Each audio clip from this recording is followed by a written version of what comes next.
দুনিয়ার জীবনের রোজা ভাঙলো, কিছু আপনার ভোগ উপভোগ করলো, কিছু সুখ শান্তি করলো, গাড়ি বাড়ি করলো, চুরি ডাকাতি করলো, দুর্নীতি করে সম্পদ করলো, সে কামাই করছে।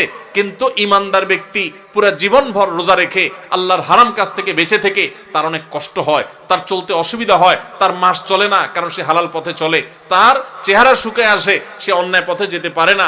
ওই রোজা রাখার মতো তার অনেক কষ্ট হয়। কষ্ট মষ্ট করে জীবনের সূর্য ডুবা পর্যন্ত যদি সেদিন রোজা রাখতে পারে, তাহলে জীবনের সূর্য ডুবা লাগে না।